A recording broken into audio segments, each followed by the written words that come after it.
어제 욥기 9장의 마지막 말씀은 내가 하나님 앞에 나아갈 때 반드시 중재자가 있어야 된다라는 것을 욥은 분명하게 알고 있었습니다. 그래서 나 혼자 하나님 앞에 나아갈 수 없구나라는 것을 깨닫고 하나님 앞에 내게 중보자가 없구나 또 탄식하며 하나님 앞에 기도하는 모습들을 볼 수 있었습니다. 정말 그렇습니다. 우리가 하나님 앞에 나아갈 때 가장 중요한 것은 예배 가운데 나아갈 때 나 혼자 힘으로 나아가는 것이 아니라 하나님 나를 도와주신 그 중보자의 의지와 또 중보자의 손을 붙잡고 주님 앞에 나아가 예배한다라는 것을 잊지 마시기를 바랍니다. 오늘 새벽에 오면서는 대학교 때 열심히 새벽기도 다녔던 때가 생각이 났습니다. 기숙사 학교는 아니었지만 집에서 한 30분 정도 차를 타고 가야 되는 그 여정을 날마다 저와 함께 새벽 기도를 함께 해주는 사람이 있었습니다. 그래서 제가 힘들면 그 사람을 라이드 해야 되기 때문에 같이 새벽 기도할 때 같이 내리고 오고 힘을 주었던 것이 생각납니다. 어떤 기도를 했는지는 생각이 나지 않습니다. 그런데 그때 열심을 다해서 하나님 앞에 기도했던 것이 생각이 나더라고요. 여러분들이 지금 이 시간들을 보내며 메모하고 하는 것들은 여러분들의 마음에 잘 새겨지면 좋겠지만 많은 시간들이 지나면 그것이 잘 생각나지 않습니다. 근데 뭐가 생각나냐면 그때 열심히 했었지. 여러분 이게 남는 거죠. 우리 자녀들에게도 그것이 남는 것이 아닐까라는 생각이 들었습니다. 교회를 다니고 신앙생활을 하면서 내가 그때 아울리치 갔었지. 내가 열심히 하나님을 예배하고 찬양했지. 찬양팀 했었지. 내가 악기로 섬겼지. 목사님과 전도사님과 친한 시간들을 보냈었지. 여러분 그런 것이 마음에 참 많이 남는 거죠. 욥은 그러므로 말미암아 하나님에 대한 성품을 너무나 잘 알았던 것 같습니다. 이제 오늘 그런 내용들이 나오는데요. 먼저 1절과 2절 말씀을 함께 읽어보도록 하겠습니다. 함께 읽겠습니다. 시작. 인생 살기가 정말 괴롭구나. 그러니 내 원통함을 터뜨리고 쓰라린 내 마음을 토로할 것이다. 내가 하나님께 말씀드립니다. 나를 정죄하지 마시고 주께서 무슨 이유로 내게 이러시는지 말씀해 주십시오. 극한 고난 가운데 너무나 심한 고난 가운데 우리가 시간을 보내고 있을 때 그것이 나의 죄로 인한 것인가 아니면 그렇지 않은 것인가에 대해서도 고난을 받고 있을 때 가장 많이 먼저 이렇게 떠오르는 것들이 어떤 것이냐면 왜 이런 시간들을 내가 보내야 하는가라는 것입니다. 왜 이런 시간을? 그래서 왜라는 것을 계속 묻죠. 하나님, 내가 왜 이래야 되는 거죠? 하나님, 어떻게 하면 되는 겁니까? 라는 기도를 하나님 앞에 많이 올려드립니다. 극한 고난 가운데 빨리 이 부분들을 해결하기를 원하는 거죠. 그런데 여러분들이 기도해 보시고 저도 기도해 봐서 알지만 그럴 때 하나님이 참 어떻게 하시던가요? 바로 이거다라고 말씀하시지 않죠.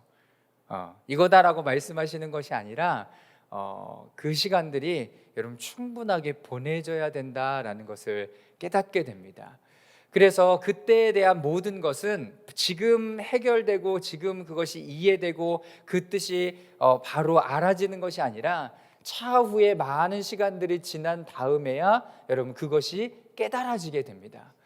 여러분 이것이 인생의 이치가 아닌가라는 생각이 듭니다. 그렇다고 해서 이 고난의 시간과 아픔의 시간과 이 모든 것을 원망과 불평으로 쏟아내면서 보내는 것이 아니라 이 시간을 허락하신 그 하나님과 그럼에도 불구하고 그 기도의 끈 함께하는 하나님의 그 시간들을 놓치지 않고 그 시간들을 충실히 하나님 앞에 보내는 것이 하나님의 지혜다라는 생각이 듭니다. 여러분 어떠신가요? 과거에 아까 말씀드렸던 것처럼 그렇게 왜 열심히 기도했을까요? 여러분 몰라요. 왜 그렇게 시간들을 보내야 했을까요? 하나님이 왜 지금 이런 시간들을 보내게 하실까요? 혹은 또 왜 이렇게 하나님께서 재정을 많이 채워주실까요? 왜 이런 시간들을 보내야 될까요? 이것은 이 시간들을 보내고 차후에 이 시간들을 깨닫게 되는 여러분 어떤 한 포인트가 있겠죠. 저는 그 포인트를 하나님을 구체적으로 만나는 시간이다라고 말씀드리고 싶습니다. 시간으로 따지자면 성경의 시간으로 따지자면 크로노스의 시간, 그냥 막 흘러가는 시간이 아니라 카이로스의 시간, 하나님께서 역사하시고 하나님께서 운행하시는 그 시간들을 만나면 과거의 어떤 것도 다 하나님 앞에 해석이 되기 시작하는 거죠. 그렇다면 이 시간도 하나님 앞에 분명히 의미 있는 시간들로 보낼 수 있다라는 것입니다. 그래서 나중에야 깨닫게 되겠지라고 하면서 그 시간들을 버리는 시간이 아니라, 원망과 불평으로 하나님 앞에 삿대질하며 보내는 시간들이 아니라, 그 시간들을 주님 앞에 드리면서 분명히 그 이유를 알면 이 시간들을 더 잘 보낼 수 있을 것 같은 거예요. 이 시간들을 더 잘 하나님 앞에 보낼 수 있는 것 같은 거죠. 그러나 하나님께서 근본적으로 깨닫게 하시는 것들을 우리가 깨달으면 여러분, 그 시간들은 분명히 하나님 앞에 금방 지나간다라는 것이죠. 그래서 많은 이 시간들을 보냈던 어른들이 하는 게 뭐예요? 하나님 앞에 빨리 엎드리라라는 얘기를 하는 거죠. 빨리 하나님 앞에 엎드려 항복해라는 이야기를 하는 것입니다. 사랑하는 여러분, 우리가 고난 가운데 있고 어려운 시간들을 보내고 있더라도 우리가 원망과 불평함으로 이 시간을 보내지 않고 하나님 앞에 마음을 다하여 그 주님과 동행하는 은혜가 우리 모든 성도들에게 있기를 기도합니다. 자, 두 번째, 3절 말씀을 우리 다 같이 한번 읽어보도록 하겠습니다. 3절 말씀입니다. 시작. 주께서 손으로 지으신 나는 억압하시고 멸시하시면서 도리어 악인이 꾀하는 일은 좋게 보시는 것은 선한 일입니까? 이 지금 욥은요, 경건한 사람인 만큼 그가 가지고 있었던 것은 무슨 신앙이냐면, 여러분, 창조 신앙입니다. 자, 주께서 손으로 지으신, 여러분 거기에 밑줄을 그으시고요. 오늘 8절 말씀에 8절, 9절, 10절, 12절 말씀에도 하나님의 창조에 대한 부분들을 이야기를 하고 여러분 바라보고 의지하고 있다라는 것을 잊지 마시기를 바랍니다. 자, 주께서 손으로 지으신 나는 억압하시고 멸시하시면서 하나님께서 나를 지으셨다라는 거죠. 여러분, 이 신앙은 굉장히 중요한 겁니다. 이 세대를 살아가면 살아갈수록, 왜냐하면 제가 지금 창조신앙 스쿨을 같이 진행하고 저도 강의를 계속 듣고 있는데, 지난주에 하셨던 창조과학을 지구과학을 말씀하시는 분이 이 지구가요, 수금지와 이렇게 막 이렇게 있잖아요. 태양계를 중심으로 있는 그 행성 중에서 가장 인간이 살아가고, 그리고 인간이 사용할 물, 수소 이런 것들이 가장 완벽하게 있는 것이 여러분 지구밖에 없다라는 거예요. 지구밖에 없다라는 거예요. 제가 그 부분을 보면서 너무나 이렇게 감동이 되었습니다. 조금만 더 이 각도가 틀어지거나 조금만 더 지구와 가깝거나 멀어도 물이 존재할 수 있는 확률들이 점점 낮아지는 거예요. 정확한 곳에 정확한 때에 하나님은 지구를 주셔서 인간의 생명을 영위할 수 있도록 만드셨다라는 거죠. 여러분, 그거 하나만 봐도 인간은 하나님이 인간을 정말로 이렇게 놀랍게 만드셨구나라는 것을 아는 거예요. 그런데 진화론이나 유신 진화론 이런 부분에 대해서 너무 스토리텔링을 잘하는 거죠. 누구보다 창조신앙을 이야기하시는 분들보다 스토리텔링을 더 잘하고 매력 있고 얘기하고 학교에서도 가르치니까 아이들이 그 이런 이야기를 더 많이 듣는다라는 이야기를 하고 있더라고요. 저는 신앙도 마찬가지다라고 생각합니다. 일주일에 한 번을 말씀을 듣고 살아가는 신앙과 여러분 매일매일 하나님의 말씀을 대하고 그분과 교제하는 삶은 여러분 질적으로, 여러분 물적으로 다를 수밖에 없는 거죠. 사랑하는 여러분, 여러분들이 지금 어떤 소리를 더 많이 듣고 계신가를 여러분 점검해 볼 수 있었으면 좋겠습니다. 여러분, 그럴 때 어려서부터 하나님의 말씀, 창조에 대한 이야기부터 자녀들에게 이야기해 주고 나눌 때 그들이 자연스럽게 창조에 대한 이야기를 받아들이지만 이제 학교에 가서 듣는 이야기가 다르기 때문에 부딪혀 올 수밖에 없는 거죠. 부딪혀 볼 수밖에 없어요. 여러분, 그럴 때 우리에게 힘이 주는 것은 무엇입니까? 여러분, 창조의 신앙인 거죠. 오늘 욥이 하나님 앞에 기도할 때도 어떻게 기도합니까? 그 이후에 4절과 5절, 6절 말씀 제가 한번 읽어보겠습니다. 주께 있는 것이 육신의 눈입니까? 사람이 보듯이 보십니까? 주의 날이 사람의 날과 같습니까?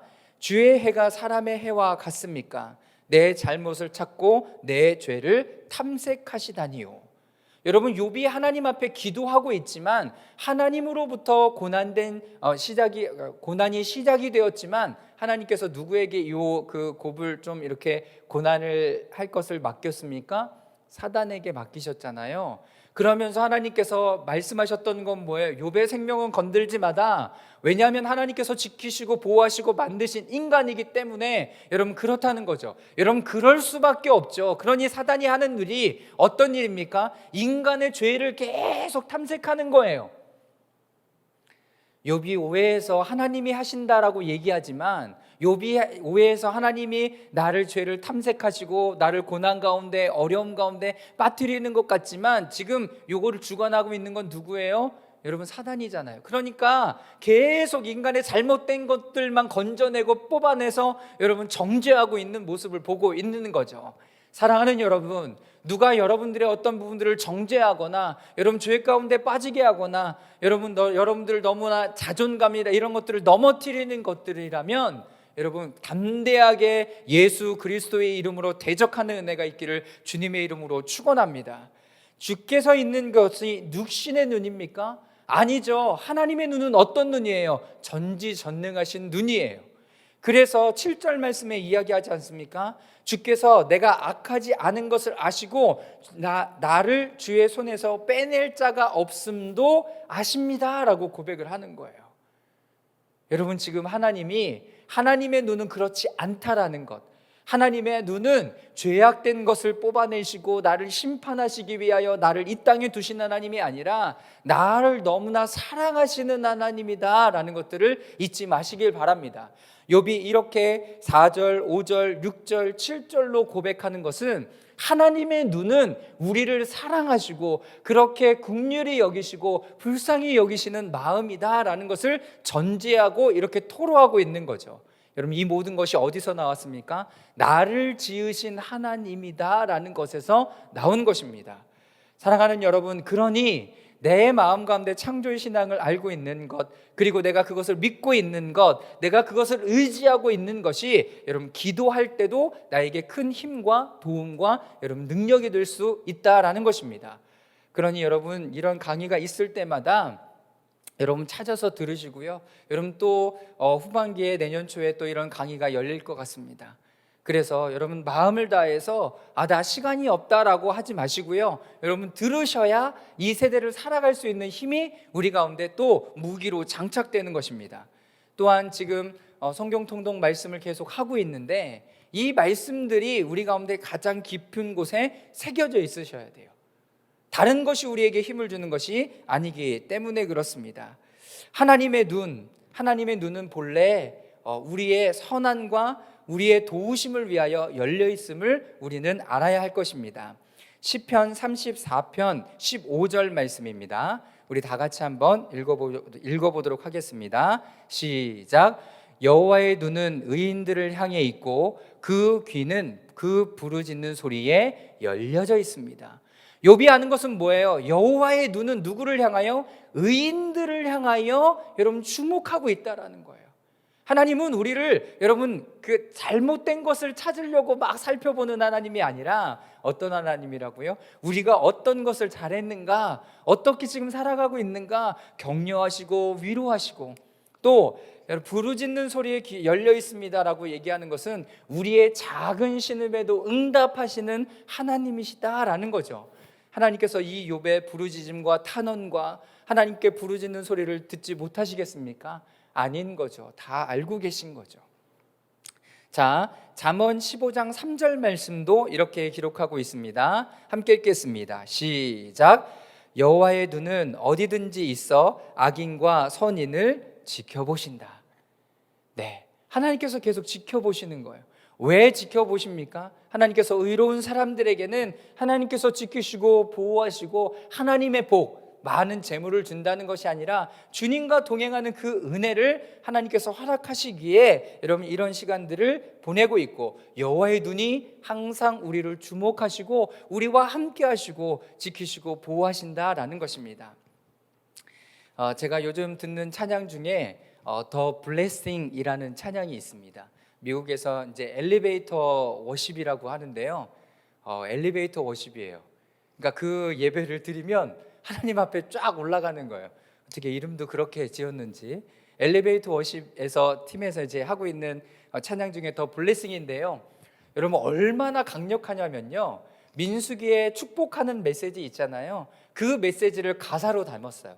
그래서 여러분들을 하나님께서 여러분들의 가정, 여러분들의 자녀, 천대까지 복을 주실 것이고, 여러분들이 들어갈 때나 나아갈 때나 위에서나 옆에서나 하나님께서 여러분들에게 복을 주시고 여러분들을 지키실 것이다. For you, for you, for you. 이렇게 고백하는 찬양입니다.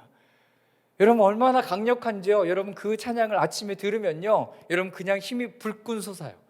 아, 하나님이 나를 이렇게 지키시고 보호하시는구나. 하나님의 눈이요, 여러분들과 함께 있다는 것을 잊지 마십시오. 근데 그 하나님의 눈은 여러분들을 정죄하거나 여러분들을 심판하시거나 이런 하나님의 눈이 아니라 여러분들을 지키시고 보호하시고 인도하시는 하나님의 눈이다라는 것입니다. 그래서 욥이 주께 있는 것이 육신의 눈입니까? 아니죠. 육신의 눈은 안목의 정욕, 여러분 내가 좋아하는 것만 따져가는 눈이에요. 그리고 그런 마음입니다. 그러나 하나님의 마음은 여러분들의 작은 하나님의 선함도 여러분 기쁘게 받아주셔서 여러분들에게 충만한 복과 은혜를 내리시는 하나님이시다라는 것입니다. 자, 두 번째 8절 말씀, 9절, 10절, 11절까지 말씀을 우리 다 같이 한번 읽어보도록 하겠습니다. 시작. 주의 손이 나를 만들고 나를 두루 다듬어 주셨는데 이제 와서 나를 멸망시키려 하십니까? 주께서 나를 진흙과 같이 빚으셨다는 것을 잊지 마소서. 나를 다시 흙으로 돌려보내시렵니까? 주께서 나를 우유같이 붓고 치즈같이 굳히지 않으셨습니까? 내게 가죽과 살로 옷 입히시고 뼈와 힘줄로 짜서 나를 만들지 않으셨습니까? 네, 다시 한번 하나님의 창조에 대한 부분들을 이야기를 하고 있습니다. 나를 만들고 두루 다듬어 주셨다라고 이야기를 하는데요, 이 만들다라는 것은 making, 만든 거죠. 여기에는 made in me 이렇게 써 있네요. 영어로는 하나님께서 나를 만들고 다듬어 주셨다는 것은 무엇이냐면 여기 새기는 거예요. 새기는 거예요. 하나님께서 진흙으로 나를 이렇게 멋지게 만드셨자면 새기는 건 어떤 의미를 가지고 있냐면, 여러분 세밀한 부분들, 쌍꺼풀 네, 눈썹, 네, 입술 두껍게 할까? 얇게 할까? 귀는 크게 할까? 작게 할까? 하나님께서 그 사람에 맞게 정확하게 만든 거예요. 그런데 나는 귀는 컸으면 좋겠다. 나는 귀가 더 작았으면 좋겠다. 눈이 쌍꺼풀 줬으면 좋겠다. 여러분 그렇지 않고요. 하나님께서 지으신 모습 그대로 여러분 가장 아름다운 존재인 것을 잊지 마십시오. 또 한 가지, 여러분 부부가 아이를 낳으면 반드시 반반이 섞여 있잖아요. 그렇죠. 자녀를 낳아보시면 아시죠? 여러분 여기 계신 분들은 다 자녀를 낳아보셨는데요, 여러분 그렇잖아요. 딱 반반이 있어. 나는 제가 어디서 태어난지 모르겠어. 여러분 그러지 마세요. 엄마의 반이 들어있고 아빠의 반이 들어있고 우리는 하나님의 형상이 배어있는 존재다라는 거예요. 그런데 너무나 고난 가운데 있으니까 하나님께서 나를 죽이는 것 같은 거예요. 멸망시키려고 같은 거, 파괴하는 것 같은 거예요. 그러나 그럼에도 불구하고 욥이 하나님 앞에 기도하는 것은 무엇입니까? 하나님께서 나 만드셨잖아요. 하나님께서 나 지으셨잖아요. 나 긍휼히 여겨주세요. 여러분 이렇게 기도하고 있는 것이라는 것입니다. 자, 주께서 나를 진흙과 같이 빚으셨다는 것을 잊지 마소서. 나를 다시 흙으로 돌려보내시렵니까? 라고 고백하고 있습니다. 여러분 창세기의 말씀을 고백하고 있는 거죠. 그래서 말씀을 알고 있는 것이 너무나 중요합니다. 창세기 2장 7절 말씀 우리 다 같이 한번 읽어보도록 하겠습니다. 시작. 여호와 하나님께서 땅에서 취하신 흙으로 사람을 빚으시고 그 코에 생기를 불어넣으시자 사람이 생명체가 됐습니다. 하나님의 창조에 대한 이야기를 하고 있는 거죠. 흙으로 지으시고 그 코에 생기를 불어넣으시자 생명체가 되었습니다. 생명체, 그러니까 네페시, 생명체가 되었다라는 단어 네페시는요, 생명을 가지고 내가 이렇게 살아갈 수 있는 존재가 되었다라는 것을 의미하고 있습니다. 그래서 하나님의 영 루하르가 여러분 그 사람 가운데 들어갔을 때 이제서야 워킹하게 되는 거죠. 이제서야. 그래서 사도행전 2장의 성령의 강림의 사건은 우리 가운데 새로운 존재로 태어나는데 가장 중요한 내용임을 여러분 잊지 마시길 바랍니다. 하나님께서 나를 지으셨고 그 코에 생기를 불어넣으셨다면 사도행전 2장의 성령의 강림의 사건은 하나님의 영 루하르가 여러분 홀리 스피릿이 우리 가운데 부어짐으로 말미암아 그제서야 하나님의 뜻대로 살아갈 수 있는 존재가 된다라는 거예요. 그제서야. 그러니까 교회를 왔다 갔다 한다고 내가 믿음과 신앙인입니다라고 말할 수 없고요. 그래서 초대교회에는 어떠한 사람을 교회로 초청했다면 그 사람이 하나님을 만났고 삶의 변화가 있는가를 보고 공동체의 일원으로 받아들이고 여러분 세례를 주었습니다. 그러니까요, 내가 세례 받고 싶습니다라고 얘기할 때 최소한 몇 년이 걸렸냐면요, 여러분 2년이 걸렸어요. 2년. 왜? 계속 하나님의 말씀을 배우고 공부하고 2년이 지나고 세례를 받은 이후에야 공동체의 예배 가운데 들어와서 같이 성찬을 떼고 함께 말씀을 듣고 여러분 이런 교제를 할 수 있었다라는 거예요. 그러니까 교회 공동체가 여러분 이런 의미를 가지고 있는 거예요. 모든 사람들을 다 받아들여서 수용할 수 있을 만큼 여러분 그런 힘이 있으면 좋지만 그렇지 않다면 여러분 하나님 앞에 변화되고 믿음의 고백이 분명한 사람들이 모여서 드리는 것이 원래 교회 공동체의 모습이었다라는 것입니다. 지금 굉장히 많이 문이 열려져 있죠. 그렇다면 우리가 이 부분들을 놓친다면 여러분 교회는 점점 여러분 물에 이렇게 물타기가 될 수 있다라는 것입니다. 자, 계속 보면 10절 말씀에 이렇게 고백합니다. 창세기 3장 19절 말씀도 함께 읽겠습니다. 창세기 3장 19절 말씀 시작. 내가 흙에서 취해졌으니 흙으로 돌아갈 때까지 내 얼굴에 땀이 흘려야 내가 음식을 먹을 것이다. 너는 흙이니 흙으로 돌아갈 것이다. 창세기 3장에 인간이 타락한 이후에 그의 존재가 어디서 왔음을 알려주시고 우리가 다시 어디로 돌아가야 될 것인가를 분명하게 알려주시는 것이죠. 그러니 하나님 앞에 겸손하게 살아가야 되고 내가 어떤 존재인가를 다시 기억하는 것은 우리의 창조신앙과 믿음을 여러분 잘 세워가는데 중요한 의미를 가지고 있습니다. 자, 10절과 11절 말씀은 그렇게 표현하고 있죠. 주께서 나를 우유같이 쏟아붓고 치즈같이 굳히지 않으셨습니까? 내게 가죽과 살로 옷 입히시고 뼈와 힘줄로 짜서 나를 만들지 않으셨습니까? 여러분 이거 그 내용이요 어떤 내용이냐면 수정된 태아가요 모체에서 그 형체를 이루어가는 모습을 우유를 붓고 그리고 이것이 굳어져서 치즈가 만드는 과정으로 여러분 욥이 표현하고 있다라는 것입니다. 그러니까 내가 이런 존재라는 거죠. 하나님 아버지의 이런 것들로 이렇게 그 수정이 되면 그냥 생겨난 존재가 아니라 수정이 되어서 그 치즈같이 굳어지고 하나님께서 살을 만드시고 그리고 뼈를 만드시고 입혀서 이런 존재로 하나님께서 만드셨다라는 거예요. 시편 139편 14절 말씀을 여러분 거기 적어두시고 여러분 우리말 성경으로 한번 찾아보십시오. 제가 읽겠습니다. 내가 주를 찬양합니다. 주께서 나를 경이롭고 멋지게 지으셨습니다. 주의 작품을 정말 놀랍습니다. 내 영혼이 너무나 잘 알고 있습니다. 시편 기자는 잘 알고 있다라고 표현합니다. 신묘막측하다라는 단어가 여기에 나온 거죠. 하나님께서 나를 지으심이 정말로 놀랍습니다. 기이합니다라고 표현을 하고 있는 겁니다. 사랑하는 여러분 그런 존재이십니다.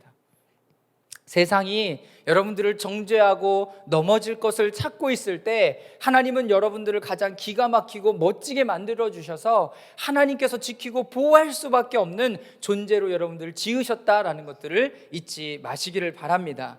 하나님께서 여러분들을 그렇게 정교하게 만드셨습니다. 의미 없지 않고요, 굉장히 한 의미를 부여하고 그 생명 가운데 사명을 주셔서 이 땅을 살아가는 이유와 존재를 분명하게 하셨다라는 것을 잊지 마시길 바랍니다. 자, 12절 말씀 다 같이 한번 읽겠습니다. 시작. 주께서 내게 생명을 주시고 은총을 베푸셨고 나를 돌보시고 내 영혼을 지키셨습니다. 네, 욥은 정확하게 알아요. 하나님께서 나를 지으셨고 나를 이렇게 보호하시고 나를 지키신다라는 것을 아십니다. 자, 생명이란 단어가 무슨 단어냐면 여러분 하임이란 단어예요. 하임, 생명, 하임. 여러분, 은총은 뭘까요? 헤세드. 많이 들어보셨죠? 은총은 헤세드. 자, 돌보시다라는 단어는 패끄다. 패끄다. 내 영혼 할 때 혼은 루하르. 지키셨다라는 단어는 샤마르. 저는 여러분 요 단어를요, 여러분 오늘 여러분들 마음 가운데 좀 새기세요. 하임, 헤세드, 패끄다, 루하르, 샤마르. 하나님께서 내게 생명을 주시고 내게 은총을 베푸시고 패끄다, 돌보시고 내 영혼 루하르, 샤마르. 하나님께서 나를 지키고 보호해 주셨다라는 거예요. 여러분 이렇게 이런 단어를 가지고 여러분 고백하면서 기도하는 거죠. 제가 경배와 찬양이 있을 때요, 새벽 기도하는데 자꾸 어떤 단어가 이렇게 제 입에서 터져 나오냐면 아바라는 단어가 계속 나오는 거예요. 아바. 그러니까 아빠의 이제 성경에도 아바라는 단어가 있잖아요. 여러분 히브리어로도 아바, 그리고 주아라는 단어가 있어요. 주아. 그거는 이제 중국말로 주여라고 부르는 거죠. 주아. 네. 근데 이런 단어가 제가 알고 한 게 아니라 그냥 제 입에서 터져 나오는 단어였습니다. 그러니까 하나님께서는요, 여러분들에게 한 번도 경험해 보지 못하는 단어와 언어를 통해서도 하나님을 찬양하고 예배하게 하실 수 있다라는 거예요. 하임, 생명, 하임, 은총, 헤세드, 돌보시다, 패끄다, 영혼, 루하르, 지키시다, 샤마르. 네, 이런 단어, 여기에 이제 여성형이 붙는가 동사인가, 여러분 이거에 따라서 형은 되게 바뀌지만 여러분 이 단어를 알고 있는 것이 여러분들에게 큰 힘이 될 줄 믿습니다. 사랑하는 여러분, 오늘 기도할 때는 여러분 욥은 하나님 앞에 너무나 고생하는 마음으로, 고통하는 마음으로 또 하나님 앞에 원통하고 이런 부분들을 쏟아뒀습니다.